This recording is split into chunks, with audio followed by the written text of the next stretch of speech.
En ce qui concerne la chronologie de la puncture de piercing, c'était en fait comme ça. En 2014, après avoir percé le cheval, nous avons créé un groupe Facebook.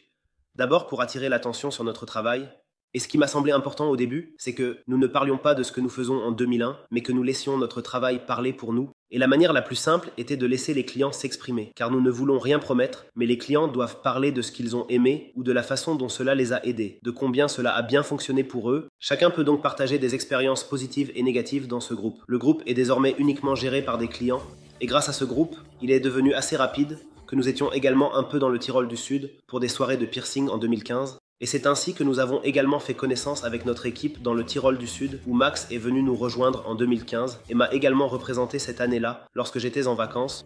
Et en 2016, notre Gabi est également arrivé de Suisse. Et ainsi, l'équipe a continuellement grandi, ce qui s'est malheureusement produit en raison de certaines problématiques juridiques avec des institutions proches de la pharmacie, c'est que nous avons dû changer notre terminologie en 2016.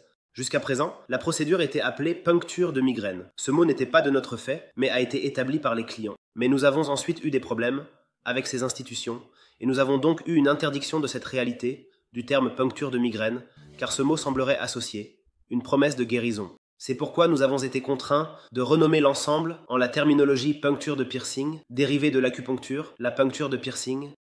Et, entre-temps, ces terminologies sont également protégées, ainsi, tant migraine que puncture de migraine et puncture de piercing sont des termes protégés et représentent également le certain standard que nous offrons en 2001. Et il y a, malheureusement, beaucoup de studios qui nous imitent et copient notre travail, mais celui qui peut porter le terme puncture de piercing témoigne, en réalité, d'un certain standard, c'est-à-dire d'un savoir-faire, d'un niveau d'hygiène. Et c'est très important pour nous. C'est pourquoi nous avons fait protéger les termes et aussi pour que ces imitateurs, si je puis dire, puissent être un peu identifiés. Il est en effet très difficile que, par cette imitation, notre travail soit gravement affecté. Il faut donc savoir que nous avons été les premiers, nous avons été les fondateurs, nous nous sommes engagés dans ce domaine et nous travaillons avec des médecins, des praticiens de santé et des physiothérapeutes.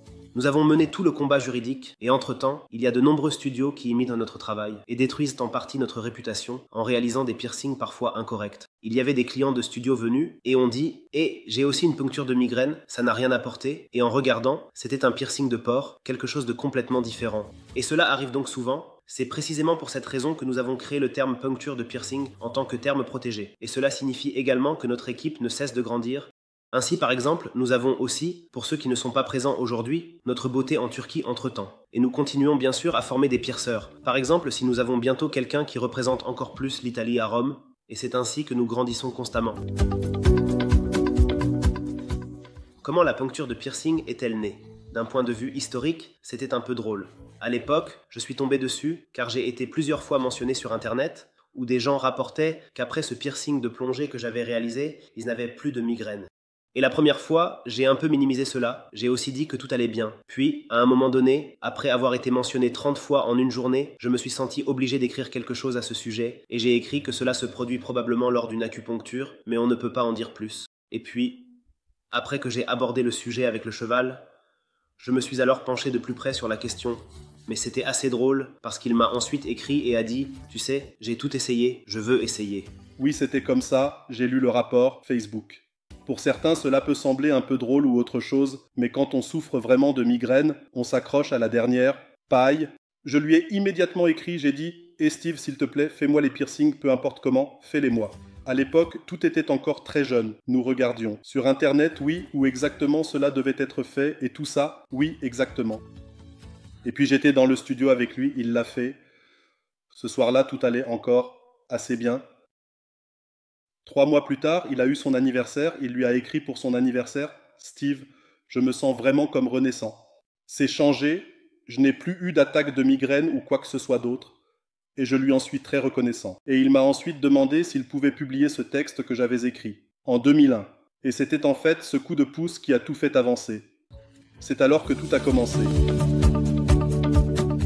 Et après que tu m'aies écrit tout à l'heure, j'ai pensé que quelque chose devait être vrai. J'ai donc demandé à mes clients, dis, as-tu peut-être des migraines ? Si oui, puis-je tester quelque chose ? Ça ne coûte rien, elle va essayer. Et j'ai ensuite repiqué ce point spécifique chez ses clients, dans cette zone. Et voilà, les résultats étaient en effet très bons. Et c'était en fait le début de tout cela. Et tout cela me doit à un ami, car je dois avouer que je trouvais cela intéressant d'avoir un article, mais je n'aurais probablement jamais pensé à faire quelque chose, jusqu'à ce qu'ils disent « Peu importe, je veux essayer ». Et c'était une initiative secondaire. Par la suite, nous nous sommes penchés sur le sujet. Ensuite, nous avons bien sûr été les premiers à nous engager avec ce thème, et nous avons continué à développer en disant « D'accord, que se passe-t-il là ? Nous avons besoin de personnes dans l'équipe, nous avons besoin de médecins, de praticiens de santé, et c'est justement là le grand différence, trop de copies. Donc, cela fait presque 6 ans que nous nous y consacrons, travaillant avec des médecins et des professionnels pour nous former. Et surtout, nous avons un énorme groupe sur Facebook avec presque des gens où nos clients nous font régulièrement des retours. Cela signifie que nous apprenons chaque jour avec chaque client. Et cela n'est possible que si l'on est proche du client et que l'on a un bon contact. Et c'est la grande différence que nous avons par rapport à beaucoup d'autres qui imitent. Bien sûr, ils nous observent aussi et essaient de nous imiter, mais il leur manque évidemment les connaissances de base. C'est en fait juste des piercings, et ce ne sont que des piercings. Et si l'on est précis, ce n'est pas encore le puncture de piercing, et malheureusement, il est très souvent mal placé, mais un peu décalé. C'est pourquoi le puncture de piercing lui-même n'est pas le point correspondant.